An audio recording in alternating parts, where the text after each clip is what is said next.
what I'm going to talk about today is actually some work that has been supported by the Knight Foundation. I'll talk a bit about how that came about as I get into this. But you were mentioning too, as much as I'm in a public policy school, I just wanted to give a shout out because I'm going to be soon directing the DeWitt Wallace Center for Media and Democracy, which is also part of the School of Public Policy at Duke, which I'm very excited about because that was one of the reasons I went to Duke. It's very rare in the US and maybe everywhere that public policy schools really pay any attention to this stuff.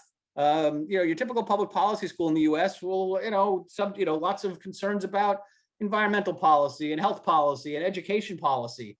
And somehow this area of increasing importance of media and communications policy just often isn't part of what they devote any attention or resources to. So it's nice to be in a public policy school that sort of goes against the grain that way and is recognizing that these issues are important, have ramifications for all of these other areas. Obviously, these days, especially in the US, if you care about, say, health policy, you need to care about media policy because we have a serious disinformation problem that has made us the laughing stock of the world as it relates, for example, to how we deal with the coronavirus pandemic.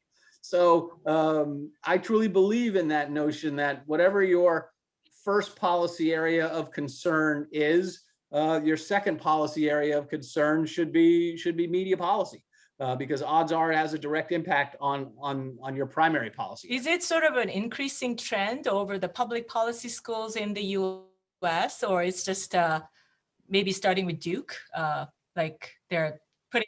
I think there's Duke and there's the Shorenstein Center School, right? in the Kennedy School, and I honestly couldn't name another place. As I like to joke, Duke is probably the only public policy school in the country that would hire me. Harvard wouldn't want anything to do with me, so Duke is it. But otherwise, there's not another public policy school where someone like me is on the faculty. Wow. So, truly. So it's been fun to. So you have a responsibility to diffuse this idea to all the public policy schools.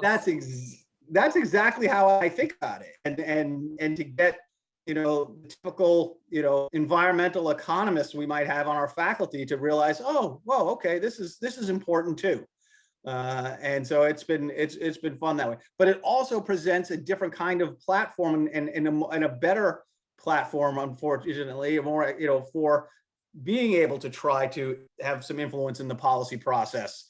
I've been to communication school, and oftentimes there are real misperceptions about what a communication scholar does, and perceptions about whether we do policy relevant work.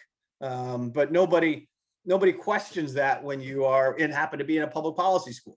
So it's been useful that way, and I'm looking forward to the DeWitt Wallace Center sort of being more policy engaged even than it's been. So anyway.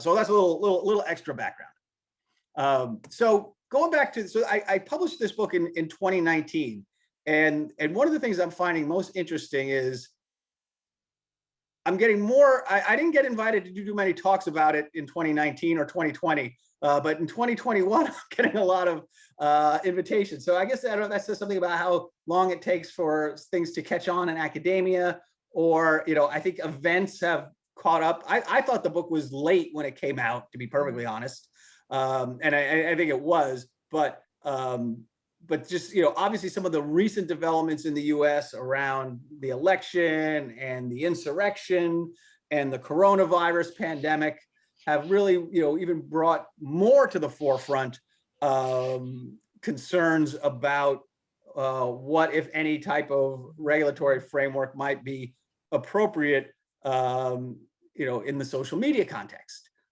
and the general presumption that is a complete sort of non-starter, or is in the U.S. context, whereas I'll talk about, we have this very strong First Amendment tradition. I think people are actually starting to rethink that a little bit more than they were even in 2019. So I think in some ways some of the crazier ideas that were easy to dismiss in 2019 that are in the book, maybe are worth a little more consideration now, given we've seen some things happen that we probably never would have thought would have happened before. So that's my pitch for the book. But really, the part of it that really motivated me, and the fun thing is, I found the book very much to be more a starting point rather than an end point. I think in the time since the book has been completed, I've written the equivalent of what could be another one that would essentially be the same book but better. All the things that I didn't fit into the first book. But these are the kind of questions I was particularly interested in. Are there aspects of the regulatory frameworks that have been applied to, and I'll use the term traditional media, we could say old media, legacy media, none of them are the exact perfect term, but I'm going to use the term traditional media for this, that might be relevant. And so there's a historical dimension to what I do in the book, and there's a historical dimension, obviously, to what I'm going to talk about today. And today is a great example where I'm going to talk about a very piece of regulation that's long gone, and yet is one of the most prominent topics of conversation right now. So it was something that wasn't in the book at all, because the Fairness Doctrine was not any kind of topic of conversation of substance until the past 3 or 4 months. So that's question number one. And question number two is, are there lessons that can be drawn from specific policies or policy principles from the traditional media context? That is, can we look back and identify problems, issues in implementation, or sort of ways in which core policy principles have needed to be redefined over time, to look for some potentially useful continuities, or to identify, just areas where there is no useful precedent there. But all of this was sort of a reaction on my end to what I was seeing in the digital media space, I would say over the past 5 years, which was this assumption that, this is all new, this is different, these technologies have no precedent, and for the longest time we were even supposed to talk about them as media technologies, and I go into that quite a bit in the book, and some other pieces I've done in the past about this logic of trying to conceptualize something like social media and these social media companies as tech companies and not media companies. Fortunately, that argument is finally collapsed, and I hope I helped collapse it. So I was trying to look for some of these points of continuity between old and new media, so to speak, that could be at least helpful to guide current conversations and decision making. So now we're in this moment where this concept of fairness has emerged within the realm of social media governance. And so I'm going to talk about this thing called the Fairness Doctrine. And you guys tell me too, is there anything before I go into it, is there something comparable in South Korean media regulation, any kind of fairness requirement that's media platforms are balanced in how they cover issues? Is that something that's ever found its way into South Korean media regulation? Sure. Especially the traditional media, and we have a strong tradition of having public television system. Right, but with this sort of being an explicit requirement, or just more of a norm that evolved? More of a requirement. Every time the licenses are renewed, the reviewers are focusing on fairness. But again, this fairness is on a abstract level. Anybody can define and put out like different definitions of fairness. So there's always like some fuzziness. But as a principle, with casting, I think we have a fairly strong emphasis on fairness. Okay. Well, I'm glad to hear that. At least that way, my deep dive that I'm going to be doing into the U.S. context will at least have some some relevance, at least of some interest, to your particular context. But as a starting point, the dearly departed President Trump tweeted this. You can't sort of actually screen capture his tweets anymore since he's been banned from Twitter. But we can quote him. If Congress doesn't bring fairness to big tech, I'll do it myself with executive orders. And the context here, of course, is that social media platforms have come under criticism for quite some time about suppressing conservative viewpoints. That's sort of the key underlying concern that motivates a tweet like this. And it actually did motivate an executive order that was May of 2020 to try to figure out. And so once I started seeing this term fairness emerge, of course, being as old as I am, I was like, oh, this makes me think of the Fairness Doctrine.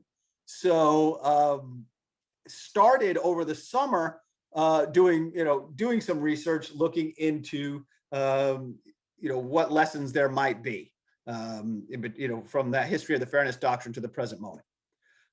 And in the intervening time, and here are just some examples, we've seen the concept get, you've seen the Fairness Doctrine very explicitly be raised as something that some policymakers have called for. We've also seen it be raised as a mechanism for critiquing some of the policies I'm going to talk about. That is, as we'll talk about, the Fairness Doctrine in the US does not have a very sort of well-regarded history. So we have this interesting situation where some people are advocating for the Fairness Doctrine and other people are using the Fairness Doctrine concept specifically as a way to oppose and generate opposition for some of the policies that are being proposed. So it's as I'll talk about it serves a variety of rhetorical functions. But these are just some examples of various proposals to bring the Fairness Doctrine back, or again, to argue that that's exactly what we don't want, is to see something like the Fairness Doctrine take hold in the social media context. So it's a very interesting moment in terms of seeing, who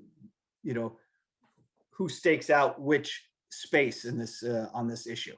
But these are just a few of the that I could have shown you. And to put this quantitatively, so to speak, I had my research assistant, I said, just for the heck of it, I said, go scrape Twitter for mentions of the Fairness Doctrine from January of 2019 all the way through the end of January 2021. And as you can see, once we hit the election in October of 2020, and then look at the huge spike that has happened just since the beginning of January 2021. And that really is telling you how much conversation is starting to happen about the possible relevance of the Fairness Doctrine as a problem or solution in relation to what we're dealing with our political polarization right now in the U.S. and our massive disinformation problem. You could probably see that it sort of tailed off towards the end of January, and if we were to do this again, we'd be witnessing another massive spike right now. For one reason only, and that is the death of Rush Limbaugh. I don't know if anyone knows who Rush Limbaugh is, but he was our famous, Rush Limbaugh? He's a very famous conservative talk radio host, and he just passed away.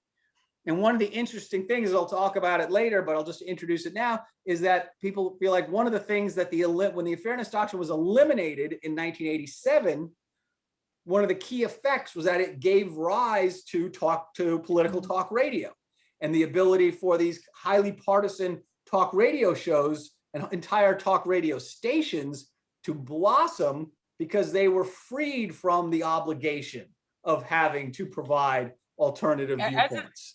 So someone like Rush Limbaugh could speak all day and make very controversial statements, very factually dubious statements, and he was under no obligation to provide opposing perspectives. So everybody is in all of the obituaries that are going on about Rush Limbaugh, everyone is saying that if it weren't for the Fairness Doctrine going away, we would have never had a Rush Limbaugh. So so again, it's relevant in the current context for a variety of reasons. But here, like I said, it really was spiking because of the way in which disinformation and partisan news media were seen as key drivers of the January 6th insurrection. That's really re-sparked conversation, and not just about social media, but also about our hyper-partisan, cable news networks, our Fox Newses or MSNBCs, things of that sort. people are asking about, even within the traditional media context, should this be something we should revisit? So what I'm going to do today is I'm going to provide a little background on the Fairness Doctrine, about its origins, some of the challenges in implementing it, that it was eliminated. I'm going to discuss it for life. That is this, I really want to do a whole project on this alone, which is the way in which a policy is that I'm going to talk about that's been long gone for 35 years has had such a continued relevance and resonance in so many different contexts. And I'm going to talk about some of those contexts today as well, because I think that's very interesting, something that we as policy scholars don't often think about, which is what is the legacy that a defunct policy might have in terms of how it influences subsequent, potentially unrelated policy deliberations. I'm going to talk about its reemergence in the social media context. I'm going to try to sort of identify some specific lessons of the Fairness Doctrine for social media regulation, but then use this to also think a bit about the broader implications for how we translate concepts like fairness and balance and diversity into sort of policy priorities. As you and me mentioned, right? Something like fairness can get pretty abstract. But when we look at how fairness was put into practice in the Fairness Doctrine context, I think there's some very specific takeaways that we need to think about for the current moment. So to revisit it, to go back in history, and we actually have to go back as far as in the US, 1929, when the Federal Radio Commission established a public interest standard for broadcasting in the Radio Act of 1927 that required broadcasters to provide ample play for the free and fair competition of opposing viewpoints on issues of public importance. So that was the first very sort of vague articulation of what would become something much more explicit 20 years later in 1949, when what was now the Federal Communications Commission created this two-pronged requirement. One, and it's important that we remember that, to keep both of these in mind, because it'll come back to be relevant later. Prong one required broadcasters to provide coverage of controversial issues of public importance, that it was part of your duty as a broadcast licensee to cover controversial issues that were important to the public. And two, required, and this is a quote directly from the language of the regs, fair and balanced coverage. Now, if you hear that term fair and balanced, if you're familiar with the US context at all, the first thing you probably think of is that, oh, that was the tagline for Fox News for years and years, wasn't it? Yes, Fox News, our most conservative broadcaster in the US, for years described themselves as fair and balanced, and people found that ironic, needless to say. But anyway, that's where the language originally came from. Also, and I highlight this because this is an aspect of the Fairness Doctrine that doesn't receive enough attention, but is something we'll circle back to later, so I just plant the seed now. The Fairness Doctrine explicitly required broadcasters to represent opposing viewpoints for all responsible positions. I put that in italics for a reason. Responsible positions on matters of sufficient importance to be afforded radio time, and to the various positions taken by responsible groups. I highlight that because even from its earliest incarnation, the Fairness Doctrine had some autonomy granted to broadcasters to make some decisions about what does and what does not represent a responsible position, what does and what does not represent a responsible group. The Fairness Doctrine did not grant everybody, every position and every viewpoint and every group access to the airwaves. Most important, of course, and this probably is the same in the South Korean context, the Fairness Doctrine applied only to broadcast licensees. It did not apply to newspapers. It did not even apply to cable or satellite or any other medium. It applied only to broadcasting.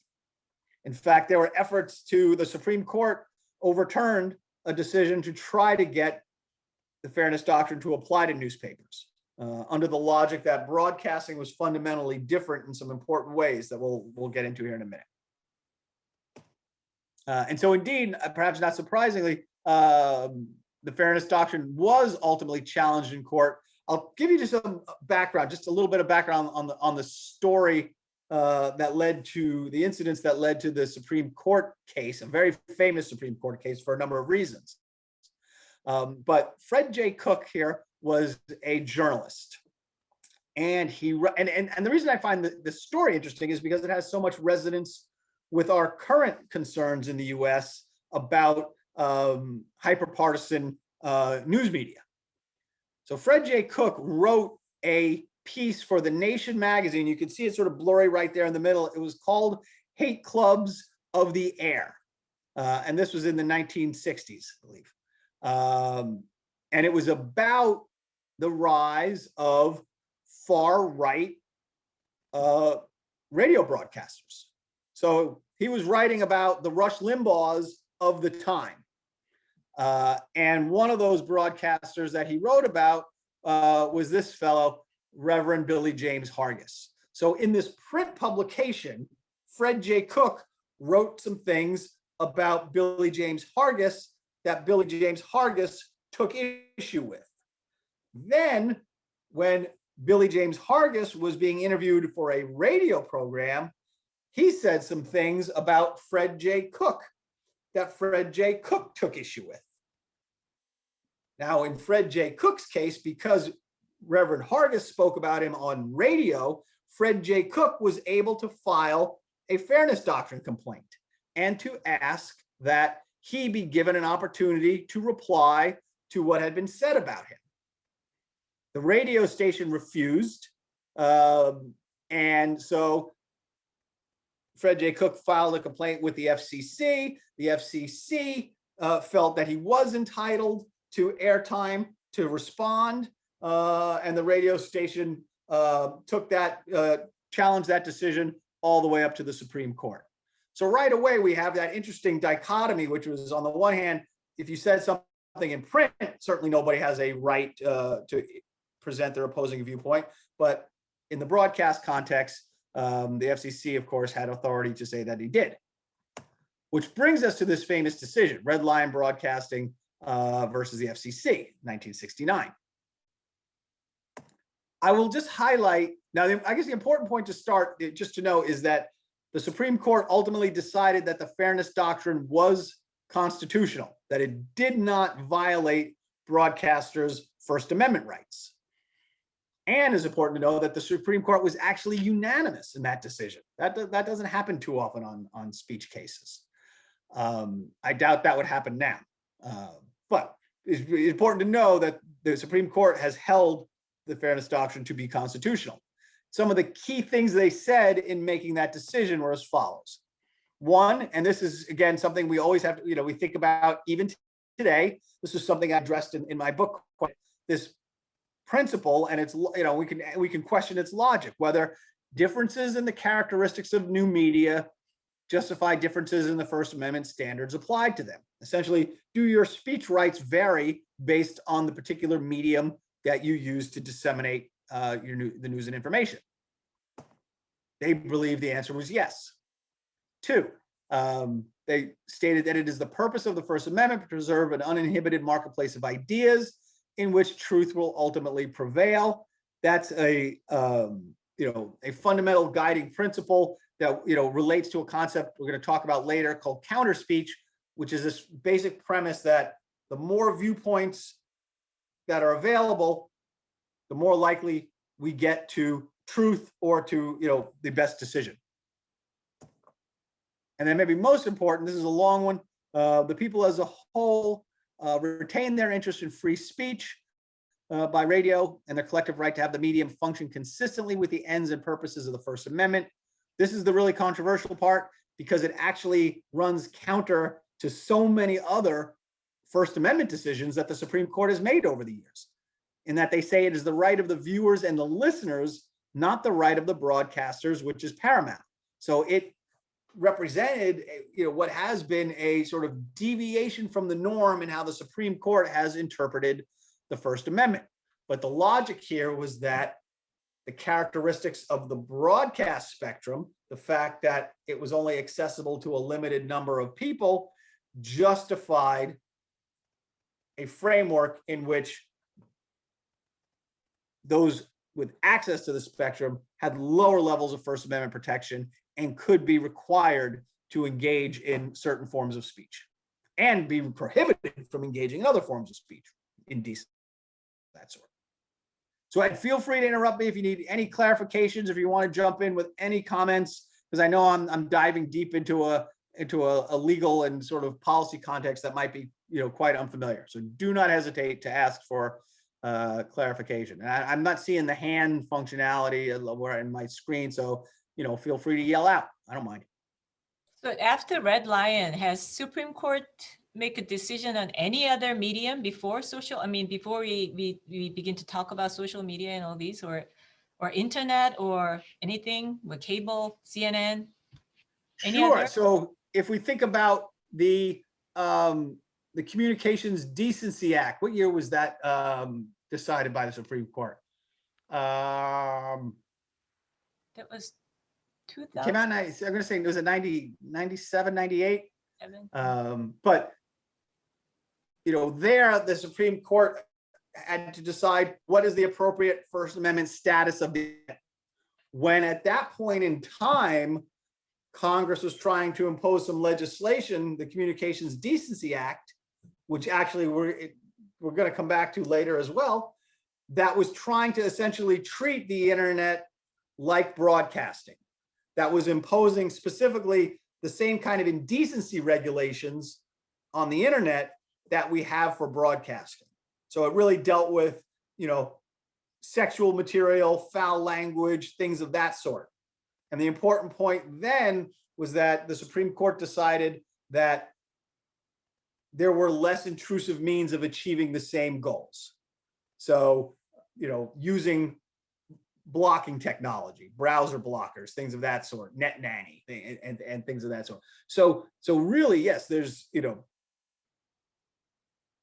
as far as how the Supreme Court has treated the internet so far, it's a space where it has as the same kind of First Amendment freedoms that we traditionally think about, like with print. If I see, it looks like a couple of hands have popped up. Uh-oh, I can't read. Yeah, communicate, CDC was, oh, yep. If the first one is in anything that I need to know, I would need a translation. I provided a short description of Rush Limbaugh as a ultra-right speaker. Yes. So, uh-oh, my, there it goes. So how does, to understand how the Fairness Doctrine worked in practice, the idea would be that if you were doing a story on a controversial issue, and there might be a stakeholder group that disagreed with your treatment of that issue, then you could file a complaint and the station would be obligated to provide the appropriate amount of balance. And this would get into very specific things like, okay, if a newscast ran a story at 6:30 on a particular topic, on a particular day of the week, a true balance would be to make sure even that the opposing viewpoint was presented at a similar time in a similar program on a similar day, so that the folks who were exposed to the first viewpoint might also then be exposed to the second viewpoint. So it was really an effort to try to manage people's exposure to viewpoints. And that's an important thing to keep in mind as we imagine how this might work in a social media context. But a challenge that arose was the issue of political manipulation. One of the interesting things about the Fairness Doctrine is this history that it had of presidents, for example, using it very strategically. Presidents on both sides of the political spectrum. So President Lyndon Johnson, a Democrat in the 60s, was fond of using the Fairness Doctrine and having to file Fairness Doctrine complaints to try to get more, better news coverage for his administration. Richard Nixon in the 70s, well known for doing the exact same thing. So it's often been used as a political tool, even in ways that are sort of a little more devious. Nixon was known, for example, if he noted for, say, a newspaper like the Washington Post, if he didn't like the news coverage he was getting in print, he would actually file loads of Fairness Doctrine complaints against the broadcast stations that the Washington Post owned, just to sort of try to intimidate and browbeat them into perhaps even altering their print coverage of him. And of course, being Nixon, we have audio recordings where he has, he recorded himself describing that strategy. The Fairness Doctrine was critiqued on a number of grounds. One, the most important probably, was this idea of a chilling effect. That is, broadcasters in subsequent research testified that they were so concerned and so put off by having to accommodate Fairness Doctrine requests that they would often just abstain from covering controversial issues. That was the chilling effect that was of the greatest concern, which was, well, rather than trigger a Fairness Doctrine, let's not even cover that topic. But I think another critique that's particularly interesting was that it provoked this kind of binary thinking on issues, because what it ultimately devolved into was something we're really dealing with a lot in how we reevaluate journalism in the US right now, which is what we call the both-sidism. The idea that any issue can be sort of reduced to this side, the left and the right, the conservative and the liberal, etc. And that, but inherent in that is this notion that there always is a, legitimate and viable opposing viewpoint, which maybe on some matters of fact, there shouldn't be. So I'll return to that issue a bit later. But just to give you an example of how, silly this would get in the Fairness Doctrine context, if, a news station would do a story reporting on the latest study in a series of studies showing that there was a linkage between cigarette smoking and cancer, the tobacco industry would file a Fairness Doctrine complaint so that they could have their perspective aired, which was that, there's not definitely a link between cigarette and cancer, and maybe it's just that people who smoke tend to be the kind of people who are already likely to get cancer. So it would go, it would sort of create sort of ridiculous binaries in some cases. Some critics have argued that it will ultimately cultivated was this emphasis on extremes of controversy, which is that, again, take two extreme viewpoints, put them in opposition to each other, and you are essentially, achieving what the Fairness Doctrine wanted you to achieve. And some people argue that this really sort of bled into how journalism was practiced even outside of the broadcasting context. What we have, developed in our cable news environment, for example, put two extreme political talking heads arguing with each other. The both-sidism in journalism, this idea that balance always means giving two different perspectives equal weight. And in so doing, perhaps in some cases, legitimizing one perspective that's so extreme or so off base from reality that it doesn't deserve to be held in balance with a more legitimate viewpoint. So I got to questions about, passivity. What is a journalist really just meant to be a conveyor of opposing viewpoints, or is the journalist meant to, provide some judgment as to what is or what is not a responsible viewpoint, for example?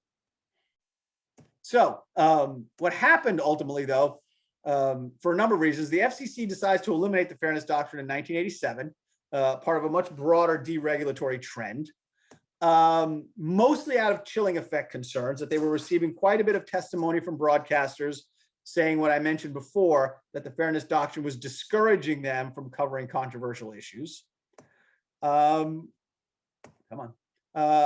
they didn't feel like it was necessary anymore, the FCC that is, to ensure diversity of viewpoints, because of course, by the time we get to 1987, there are not only more television stations and more radio stations on the air, but we're in the midst of the massive explosion of cable television.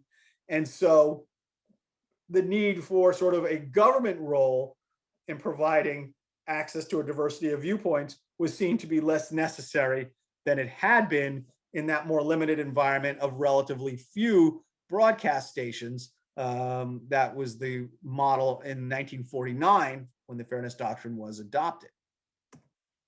That being said, there have been multiple efforts over the years since it was eliminated. And keep in mind, when the FCC eliminated it, they did not say, because the Supreme Court already said it was fine, they did not eliminate it on the basis of it being a First Amendment violation. They eliminated it on the basis of it being bad policy for these reasons that I've put forth here. There were immediate efforts to reintroduce it in Congress. Ronald Reagan vetoed an effort very quickly, and there have been multiple efforts to reintroduce it since that have never gone anywhere. But what I find particularly interesting is the frequency with which there have been efforts to characterize largely unrelated policy issues as efforts to resurrect the Fairness Doctrine.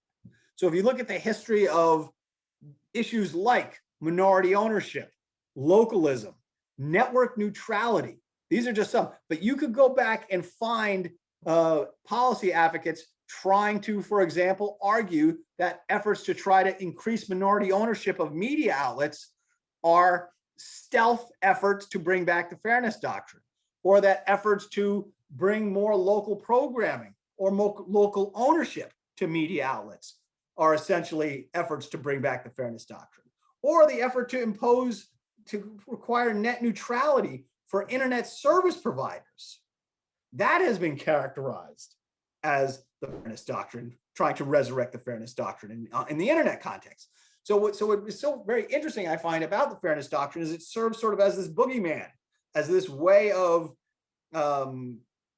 generating resistance to different types of policy proposals, because the reality is, in the years since its elimination, the Fairness Doctrine sort of reputation has declined. It's considered, a prime example of government going too far in terms of stepping on the editorial autonomy of news organizations, and that it didn't even have its intended effect, that it actually had unintended negative consequences. And that's where we go back to what I was talking about before, the research that's been done since that showed, wow, once the Fairness Doctrine went away, the number of news and talk stations available on radio, for example, skyrocketed. And so it was as if there was this pent up demand for news that the Fairness Doctrine its elimination helped to get met. Now, of course, there are those who would argue that it led to the resurgence of a type of content, hyper partisan talk, etc. That perhaps we wish the Fairness Doctrine was around to chill, and I think that's a very certainly a valid point. But so what I wanted to ask myself as I started this was, when we look at what's happening now, is it just rhetoric again? That is, are we seeing the Fairness Doctrine being applied to things that really aren't the Fairness Doctrine, or are we truly seeing principles of the Fairness Doctrine get resurrected within some of these policy proposals that have been put forth for social media? So I'm going to run through a few of these. Keep in mind, none of these have passed. They are, as often happens in US policymaking, just sort of lingering in Congress, and we'll maybe never see any of these come to pass. A lot of this deals with Section 230 of the Communications Decency Act. Is that something I should provide a little background on? I will, I think, as I get to that. The irony is, as much as I was talking before about how the Supreme Court struck down the Communications Decency Act in 1996, the one part that they didn't strike down was Section 230, which was the part that gives internet service providers and digital platforms like social media the immunity from liability for the content that they host, but also grants them the right at the same time to use editorial discretion. So this is, and this is, of course, the nuts and bolts of how the internet developed in the US and thus was exported, that we're grappling with now, which is this question of whether or not Section 230 should be revised or eliminated because perhaps it's allowed these platforms to grow without having to exhibit sufficient responsibility for the content that they host. So this will all become clear as I talk about this a bit more. But again, do not hesitate to ask any questions. So this one would require the Federal Trade Commission to decide whether individual platforms are eligible for Section 230 immunity on the basis of whether they moderate information by other information content providers in a manner that is biased against a political party, political candidate, or political viewpoint. So the idea would be you will not be protected by Section 230. You will be held legally liable for all of the content you host if the Federal Trade Commission decides that you are engaging in any kind of political bias in your content curation and moderation decisions. This is put forth by a senator named Josh Hawley, who you may have heard of, but he, was one of the senators who's been criticized quite a bit for his role in supporting the folks who stormed the Capitol on January 6th. And he's one of the most active in asserting that these platforms are biased against conservative viewpoints. So the goal here would be to say, okay, we'll take away your immunity from legal liability, and you could be sued for anything that anybody posts on your platform if the Federal Trade Commission has decided you don't meet minimum standards of neutrality and fairness in how you operate. So this includes advertising, right? This includes advertising. When you say content providers, the content includes advertising? There's one that just got introduced actually with me, just that's not in my presentation, but just last month, that deals specifically and only with advertising, actually, with political advertising and such. I can't remember if this one, I mean, it probably includes advertising in the umbrella, but it's broader than that too. So this would be, it would put the Federal Trade Commission in this position of having to do some kind of audit of, Facebook, Google, Twitter, you name it, Instagram. And if they're deemed not providing an appropriate balance, or if they're deemed to be filtering out the content of one political party more than the other, then boop, they are no longer eligible for the immunity from lawsuits that Section 230 provides.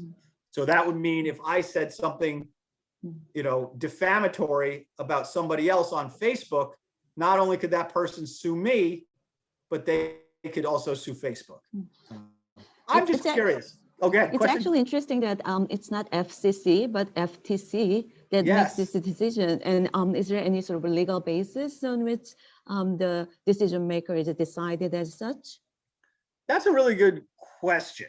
I think the main reason is the FCC in the US has actually spent the past 4 or 5 years making decisions that have essentially marginalized themselves from anything related to internet regulation.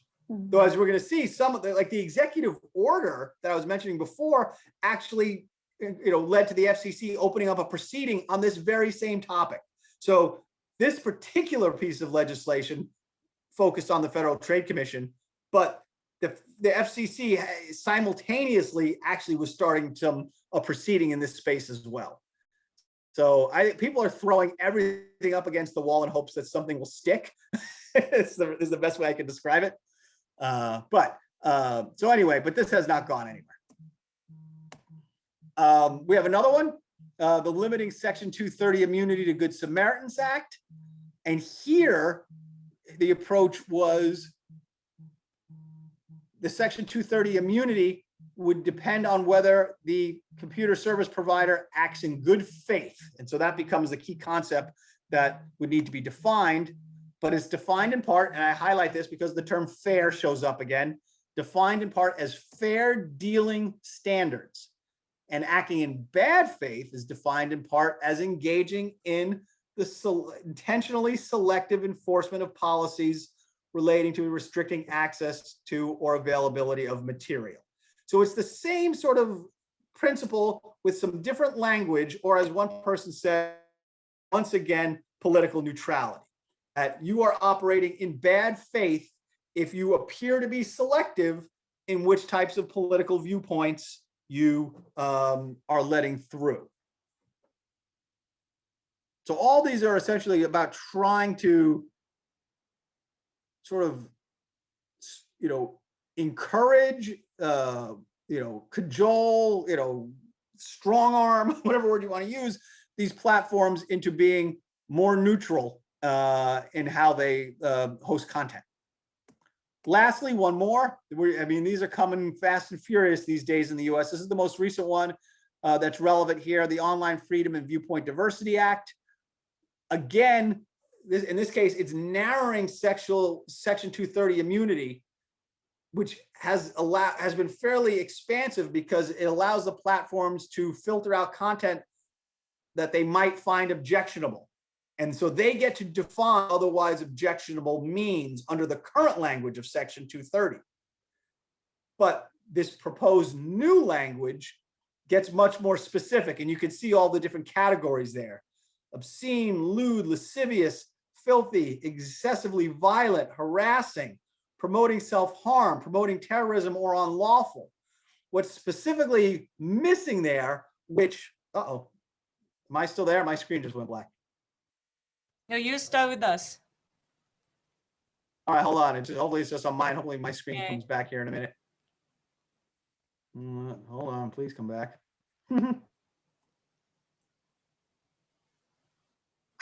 It's back. It looked like my computer was going to choose this exact moment to die. But anyway, so where was I? Okay, so if you look at all those words, if you'll notice, there's nothing in there that would say falsity. So anything that a Facebook or a Twitter does now to remove content on the basis of it being false, that is not something for which Section 230 immunity would still exist. So the hope is that by narrowing the scope of Section 230 immunity, that these platforms will ignore and no longer try to make distinctions, for example, between what is false and what is true in the political realm. Though you can look at some of those and you can ask yourself, well, how about like coronavirus disinformation? You could argue that if you're telling people don't wear a mask, you could say that promotes self-harm. So that might still slip through. Who knows? But again, there's been no progress on this one either. But here again, and this is where we see Senator Lindsey Graham, who was one of the sponsors of this bill, he is very explicit about what its goals are. As he says there, social media companies are routinely censoring content that to many should be considered valid political speech. This reform proposal addresses the concerns to those who feel like their political views are being unfairly suppressed. So we see that fair word again. So trying by rejiggering Section 230. Again? Hi, I have another question about promoting self-harm and also promoting terrorism, because how can you define a particular message as promoting terrorism? Is it based on the actual consequences or the effects that same message has produced, or we cannot really judge the intention in an objective manner? So there's always this gray area. You're absolutely right. Absolutely right. There's intentionality that would need to be determined. And indeed, that was, these are sort of the reasons that led to the president being banned from Twitter. That his tweets were deemed as promoting particular types of violence and lawless action. But what's interesting is this list, is actually more limited than how they currently operate, because of that otherwise objectionable phrase that's currently part of Section 230. If that gets removed, that eliminates some of the broad immunity liability that they currently have. Now, and this is not, I can't emphasize this enough, these are just some of the legislative proposals that are out there.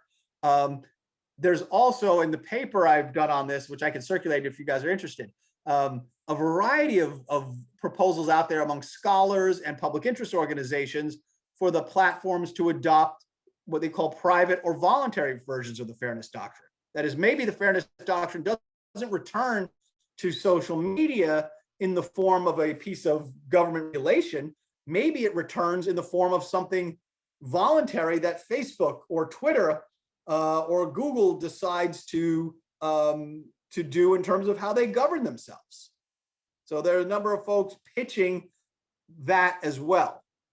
And you might think, well, that might not happen. But there was a study very recently that found that Google News already appears to be employing sort of fairness doctrine-like principles in their content curation practices. So that if you look at the sources that are available on a Google News homepage, that they seem to be trying to do an equal mix of, quote, of liberal and conservative sources. But they're, the danger there, as the researchers identified, is that in fact it's harder to get a comparable number of reputable conservative sources. So to fill out the necessary number of conservative sources, it often requires drawing upon sources that are well documented as being purveyors of disinformation. So that gets to one of the dangers we'll talk about in a minute when it comes to trying to be fair and balanced, that you might be required, you might put yourself in a position of incorporating content that shouldn't be considered, responsible. So, number of policy questions here. Is fairness really, applicable in the social media context? Could it be realistically extendable beyond broadcasting? In this talk, I'm not getting into sort of the First Amendment arguments in detail. Just know that, the typical First Amendment analysis comes down on there's probably no way that you could, impose any kind of fairness mandate on media platforms that would survive First Amendment scrutiny.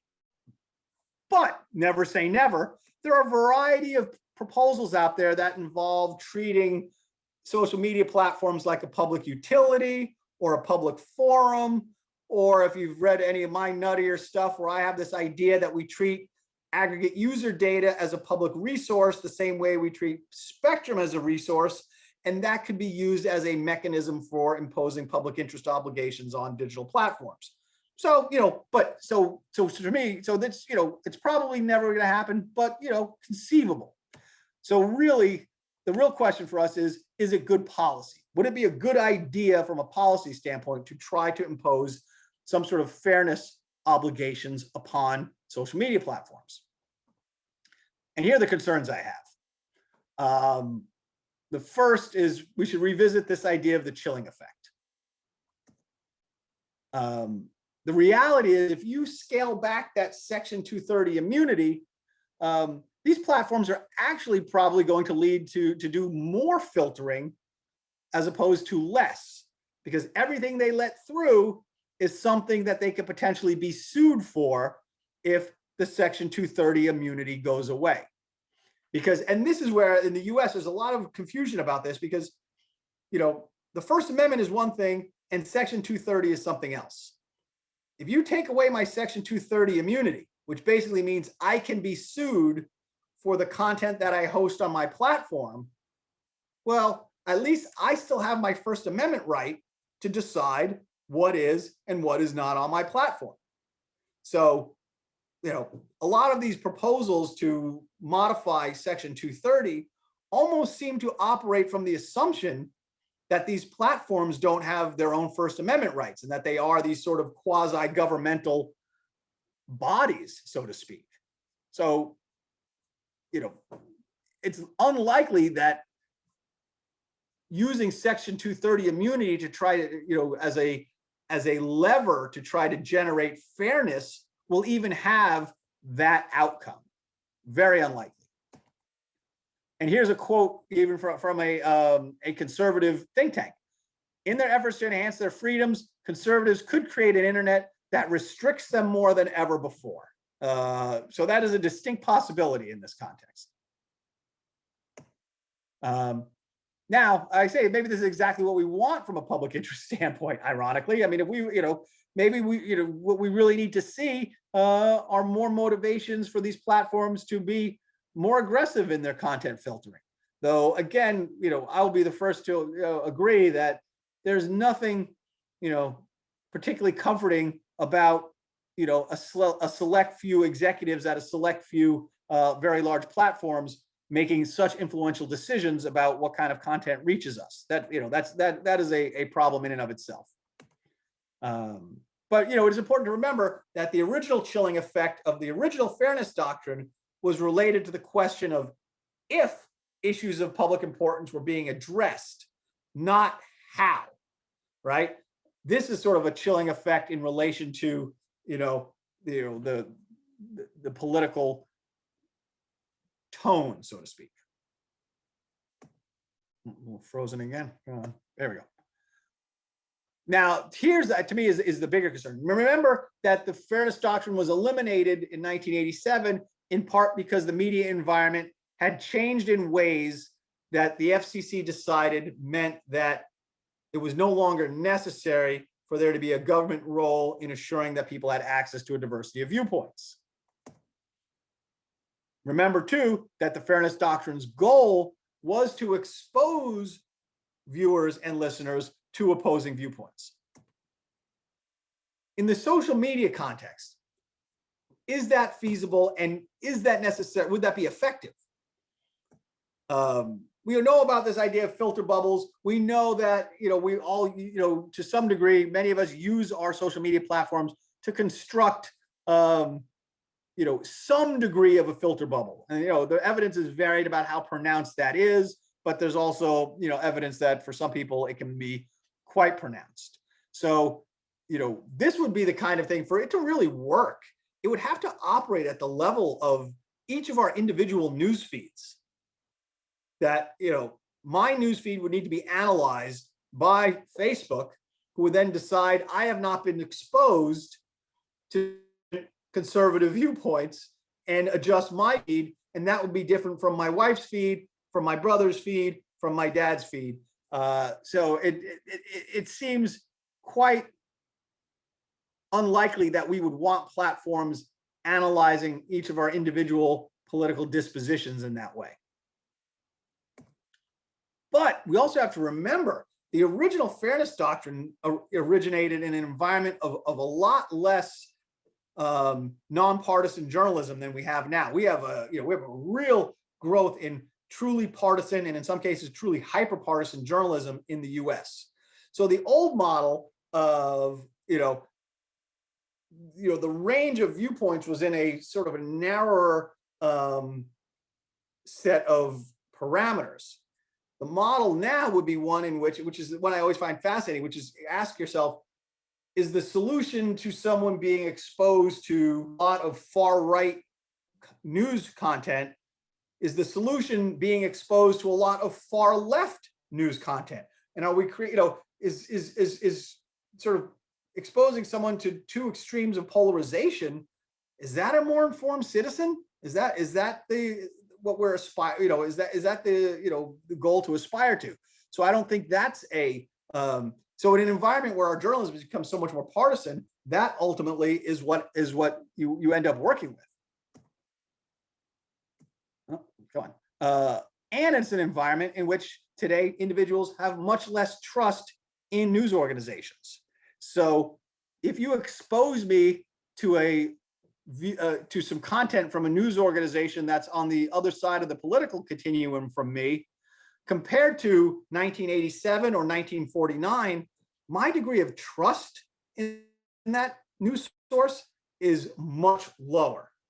The survey data we see in the US now that people trust their partisan news source and have zero trust for other news sources is pretty astounding. So again, sort of trying to, what's the word I'm looking for?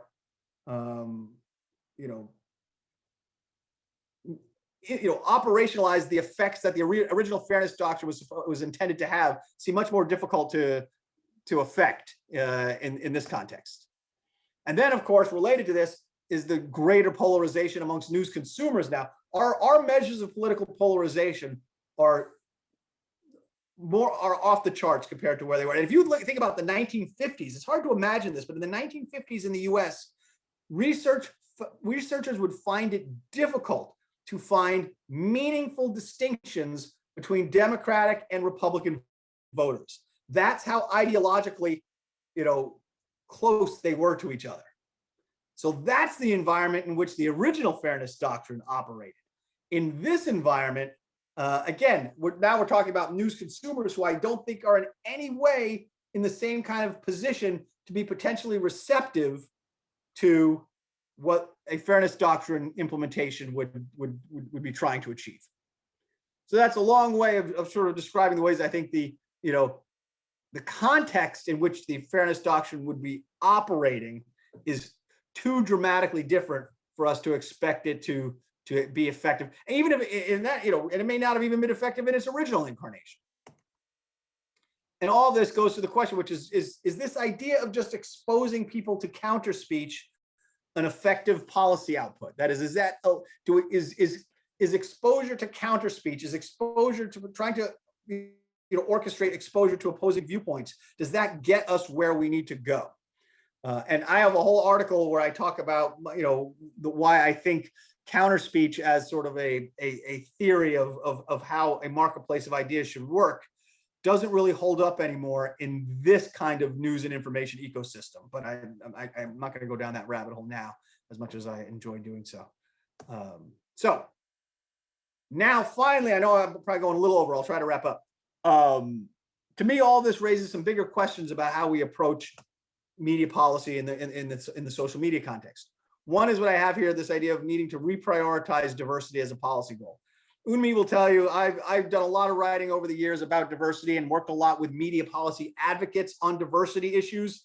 So in some ways, this might be a surprise coming from me, but I think we have to reconsider the role that pursuing diversity of viewpoints as a mechanism for creating an informed citizenry. Here's how I map it out these days. If my x-axis is diversity of viewpoints and my y-axis is some measure of an informed citizenry, if you look at how our ecosystem has changed, we are able to accommodate such a greater diversity of viewpoints and expose people to, and that the barriers to entry for such a wide range of viewpoints are so much lower than they used to be, that we may be at the point of diminishing returns. That is, all the additional viewpoints that we're adding to the ecosystem, to put it simply, are the liars and the nuts and the conspiracy theorists, the folks who used to not be able to overcome the barriers to entry to the marketplace of ideas. That's what I'm trying to sort of illustrate with that basic, curve. May I interrupt to ask one question here? Sure. So how do you define informed citizenry in this particular context? Because it can refer to the amount of knowledge based on which they can make decisions, but the ability to make an informed decision can be also a part of the capabilities of the informed citizens.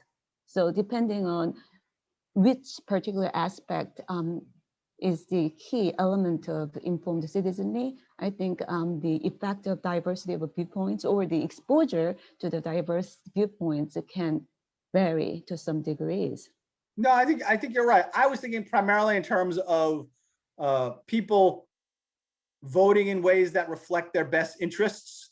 What's so interesting about the U.S. context right now is we see, so many analyses that we have voters who actually embrace candidates whose policies, would seem to harm them, people in their particular demographic or economic group. I'm sort of intrigued by this notion today of how we distinguish between uninformed and misinformed voters. I think in the past, there were plenty more uninformed people who weren't paying attention to news and information, and they tended to be the ones who are not too politically engaged. I think in the current environment, now that, social media platforms in particular operate as this push mechanism, putting news and information, and in many cases, misinformation and disinformation in front of people who used to be in the uninformed category. I think a lot of them now fall in the misinformed category. And in becoming misinformed, though, they also become more politically engaged because they think they know stuff, and that and that can mobilize it. So again, so the uninformed is people who say, no, I do not know. People who misinform say, I do know, but they are wrong, right?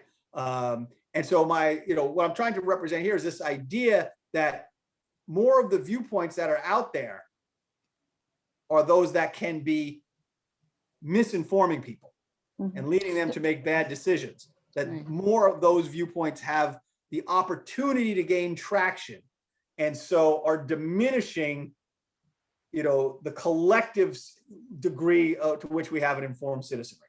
I'm just putting this forth in the abstract at this point, and I can't say, so it would need to get hammered out in a lot more specificity.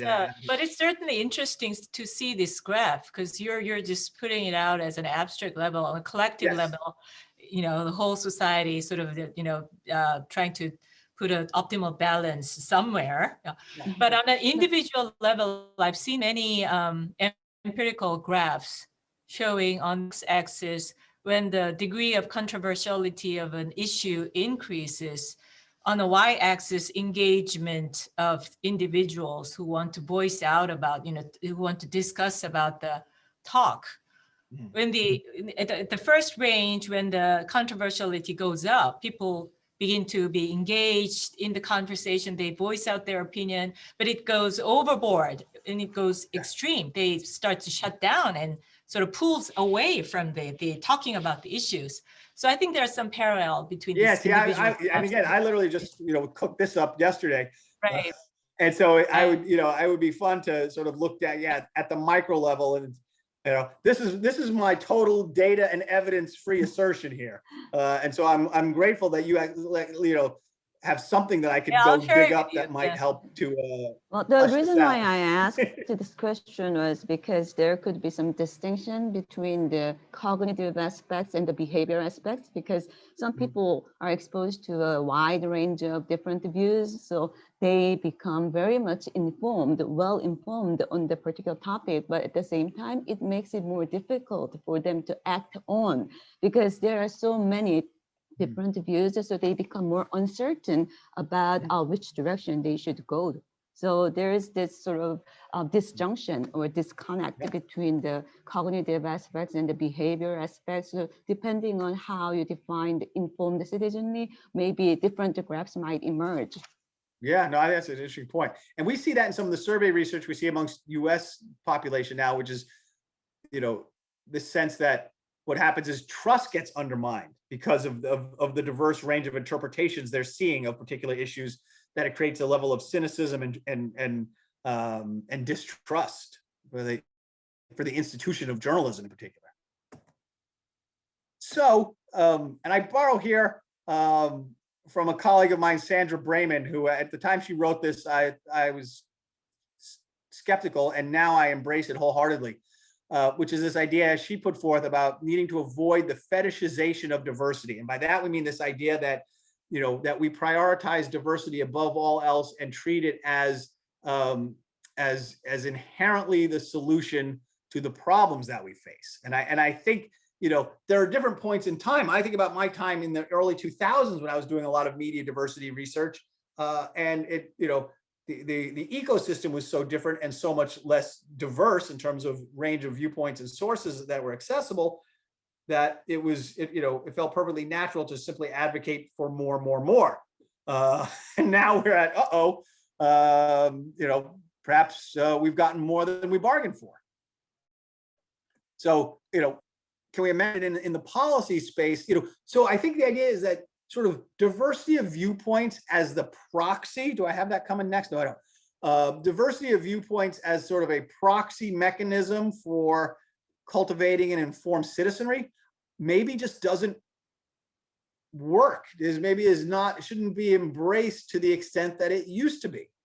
And can we imagine a policy framework in which we figure out a way to bring concepts like accuracy and trustworthiness and authoritativeness into the conversation? Now, of course, all of those things, make us nervous if we're talking about a government role in this space. That was the thing about diversity, which was it put the government in the role of just trying to provide us with access to more and not put, without judgment, but all these concepts, accuracy, trustworthiness, authoritativeness, require some kind of judgment amongst the diversity of sources that might be available. And that's the transition that is so problematic, not only here, but in many places where, again, we are justifiably concerned about government overreach. And then lastly, so all this too, I think raises, interesting questions about how we approach and define and put into practice concepts like fairness and balance, and how they relate to concepts like false equivalency in gatekeeping. The term false equivalency, which you may be familiar with, I've been explaining it a lot because I've been trying to explain it to my dad these days, who doesn't get it, who loves to text me articles, like text me an article from 2017 that says, see, look, Nancy Pelosi said this one time. And somehow I'm supposed to say, oh, well, okay, you're right, Dad. Trump was fine to try to, overturn the election. These are arguments that get, absurd fast. Exact so that's same the idea of false equivalence. experiences. What's that? Exact same experience with my parents as well. Oh gosh, we should have a beer sometime. So anyway, that's the peril of sort of blind devotion to notions of fairness and balance, is that it can set you down this path toward false equivalency, which I think that's one of the biggest takeaways that we've had in the journalism space over the past 4 years, is how vulnerable even legitimate journalists are to falling into that trap. We literally have a hearing scheduled in the Senate tomorrow about the role of traditional news broadcasters in the space, in the role of misinformation and disinformation. And the memo that the congressional committee created explicitly has identified that as a topic for conversation tomorrow. This idea that even legitimate news outlets, in their pursuit of their traditionally defined journalistic role as presenters of opposing viewpoints, have essentially helped to normalize, irresponsible, deviant, false perspectives. So we have to ask whether sort of fairness and balance are as effective a path to cultivating an informed citizenry that they were before. And maybe they are a mechanism for normalizing, legitimizing extreme viewpoints.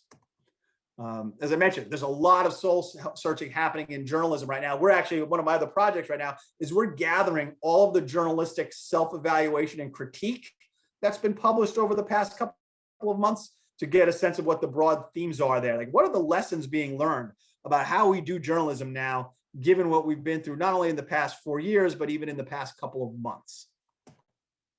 As I mentioned, there was a study of Google News, and here's the quote that I love.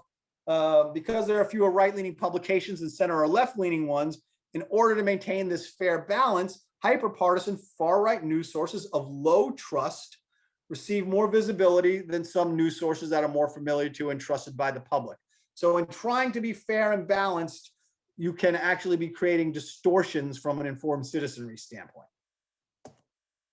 Fairness does not equal balance. There's much more passivity, I believe, in this notion of balance than there is in fairness. Balance is this.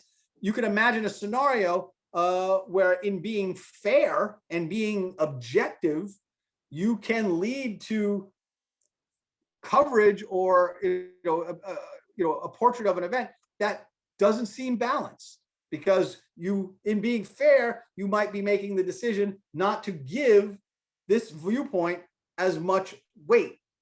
And that can still be considered being fair. You're being fair and objective, but balance is something that, inherently there's a certain amount more passivity in that, suggests you're not really evaluating the validity of the viewpoints that you are perhaps disseminating.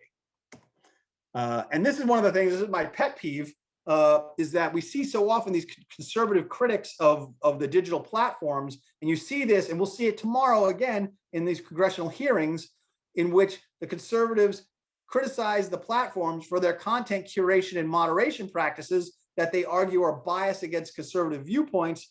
But we never see the platforms push back and say, no, we are objectively and fairly applying our standards of accuracy and truthfulness.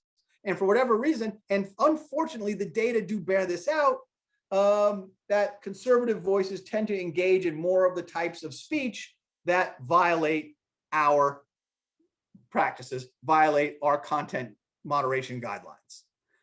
And you know, that's the conversation that really needs to be happening. And I hate to see, and we see this a lot, and this is a strategy, I hate to see a particular political viewpoint be conflated with fact.